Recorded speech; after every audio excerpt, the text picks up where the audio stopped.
Being a father is a calling. Being a father, you have a duty.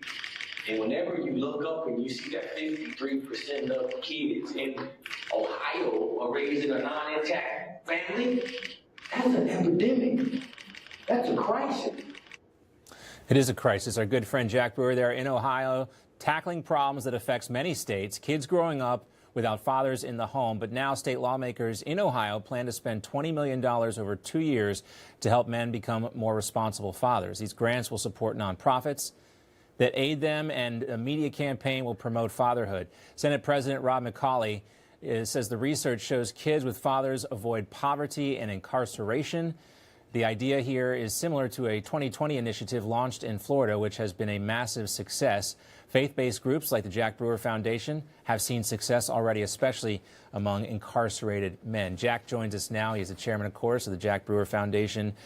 Jack, congratulations. Another huge effort. One of the things, though, I was kind of surprised to hear is that the Ohio House and the governor, they haven't included this in their budgets, and it may not survive budget talks. So what is your message to the governor and state legislators on the importance of this initiative? You know, every so often you have a calling, you have an epidemic, you have a crisis, you have an opportunity to make an impact on culture for future generations. And that's the time right now in Ohio. I mean, when you think about 53% of kids not being in a two-parent household, I mean, that's devastating. You know, a place like Ohio that means so much to our country, right? You know, it's the breadbasket. It's right in the heart of the United States of America. And the people of Ohio need to step up for all of these kids. You know, they're seeing issues in education. They're seeing issues when it comes to health care. They're seeing issues with poverty.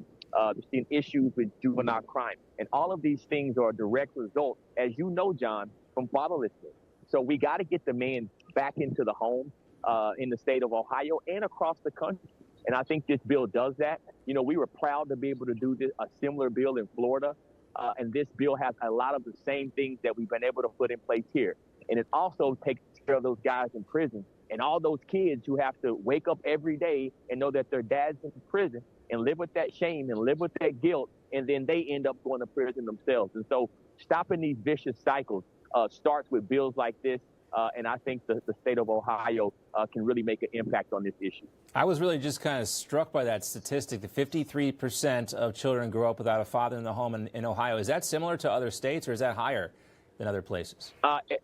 It's actually higher, particularly for a Midwestern state. You know, if you look across the board, I think Ohio ranks about 29th when it comes to impact of fatherlessness. And it has devastating blows to their economies, Don. And so I think, you know, when you start to look across the board, like here in the state of Florida, we're not at 50%. I think we're in the low 40s, 38 to 40%. But we have about 2.5 million fatherless kids here in the state of Florida. But that percentage is just extremely high. It's become a culture, right, John, where it's acceptable when you're not manning up, you're not marrying a woman that you have a child with, and it just kind of becomes a part of the culture, and it's accepted. And listen, things happen. People get divorced. People have breakups. Every family is not going to be intact, but that should not be what the plan is when you start to have children. Children need to have an impact of both parents. Yeah, you got to think about the children in these situations. Even when the father's incarcerated, the children many times they become victims in their own households because of something their father did. But the goal here is to make sure that the fathers and the kids stay connected in some way, even when they're behind bars in many cases. Jack, talk to us about this effort, and I'm sure you want to get this done in other states as well.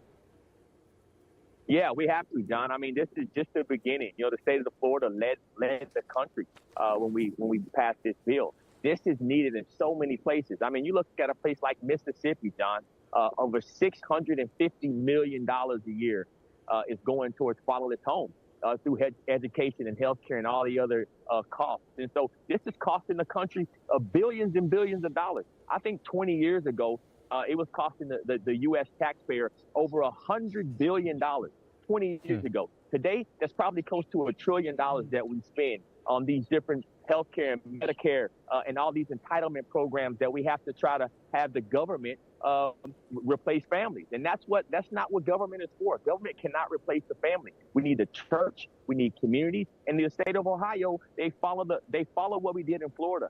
Let's let the churches, let's let the organizations like the Jack Brewer Foundation and so many other ones that are on the ground doing the work, let's fund them to do this. This is not the role of government. We need to get these families back, John. That's right. The prevention, the money spent on prevention can prevent all that other money you talked about, which is treating the symptoms of this problem of fatherlessness. Jack, great work as always. Congratulations on that effort in Ohio. Keep us posted, and we'll keep the pressure on the State House and the governor's office. Thanks so much. Thanks so much, John. You're a leader in this, buddy. Thank you. Love you, John.